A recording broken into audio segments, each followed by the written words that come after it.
Bacaan dari Kitab Keluaran.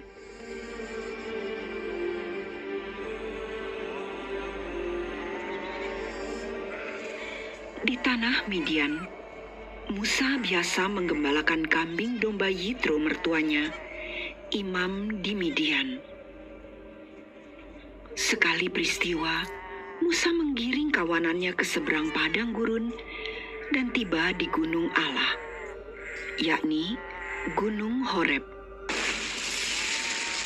Lalu malaikat Tuhan menampakkan diri kepadanya dalam nyala api yang keluar dari semak duri. Musa melihat-lihat, dan tampaklah semak duri itu menyala, tetapi tidak dimakan api. Musa berkata, "Baiklah, aku menyimpang ke sana dan menyelidiki penglihatan yang hebat itu. Mengapa semak duri itu tidak terbakar?" Ketika dilihat Tuhan bahwa Musa menyimpang untuk memeriksanya, berserulah Allah dari tengah-tengah semak duri itu kepadanya. Musa, Musa. Musa menjawab, "Ya Allah." lalu Allah berfirman, Janganlah mendekat. Tanggalkanlah kasut dari kakimu. Sebab tempat di mana engkau berdiri itu adalah tanah kudus. Allah berfirman lagi, Akulah Allah ayahmu, Allah Abraham, Allah Ishak, dan Allah Yakub. Musa lalu menutupi mukanya, sebab ia takut memandang Allah. Lalu Tuhan berfirman, Aku telah memperhatikan dengan sungguh kesengsaraan umatku di tanah Mesir, dan aku telah mendengar seruan mereka yang disebabkan oleh pengerah-pengerah mereka. Ya, aku mengetahui penderitaan mereka. Sebab itu, aku telah turun untuk melepaskan mereka dari tangan orang Mesir.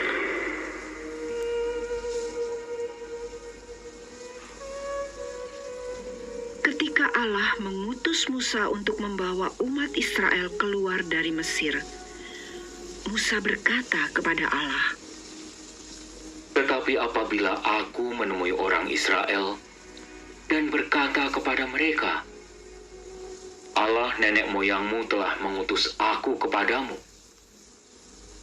dan mereka bertanya kepadaku, siapakah namanya? Apakah yang harus kukatakan kepada mereka? firman Allah kepada Musa, Aku adalah Sang Aku. Lalu Allah melanjutkan, Katakanlah kepada orang Israel itu, Sang Aku telah mengutus aku kepadamu.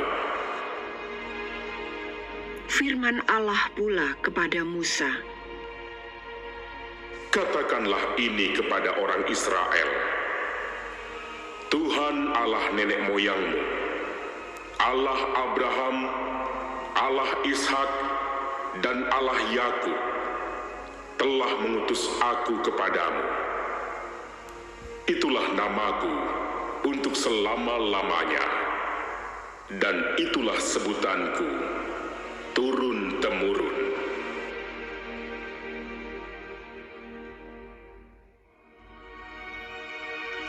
Demikianlah sabda Tuhan.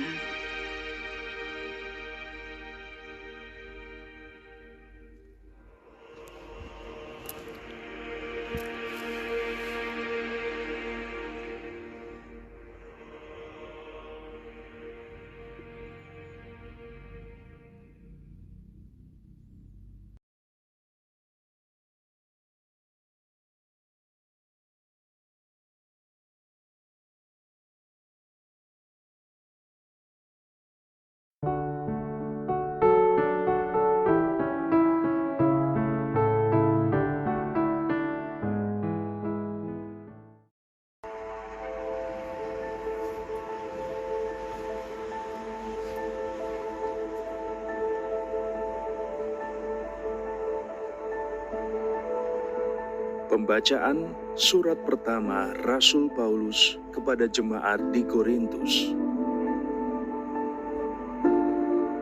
Saudara-saudara, aku mau supaya kamu mengetahui bahwa nenek moyang kita semua berada di bawah perlindungan awan dan bahwa mereka semua telah melintasi laut. Jadi, untuk menjadi pengikut Musa, mereka semua telah dibaptis dalam awan dan dalam laut. Mereka semua makan makanan rohani yang sama dan minum minuman rohani yang sama, sebab mereka minum dari batu karang rohani yang mengikuti mereka. Dan batu karang itu ialah Kristus. Tetapi, sungguh pun demikian, Allah tidak berkenan kepada bagian terbesar dari mereka. Maka mereka ditewaskan di padang gurun. Semua itu telah terjadi sebagai contoh bagi kita.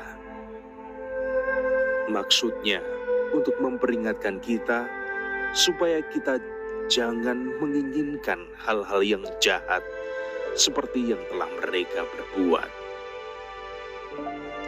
Demikian pula, janganlah bersungut-sungut seperti yang dilakukan oleh beberapa orang dari mereka, sehingga mereka dibinasakan oleh malaikat maut.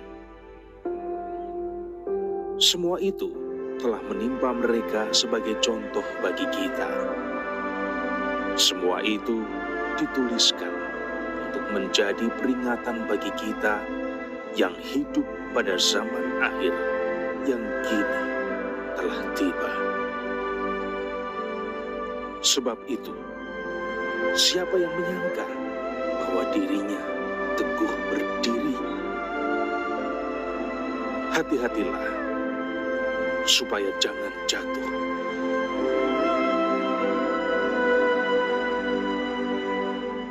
Demikianlah sabda Tuhan.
Inilah Injil suci menurut Lukas. Pada waktu itu, beberapa orang datang kepada Yesus dan membawa kabar tentang orang-orang Galilea yang dibunuh Pilatus, sehingga darah mereka tercampur dengan darah kurban yang mereka persembahkan. Berkatalah Yesus kepada mereka,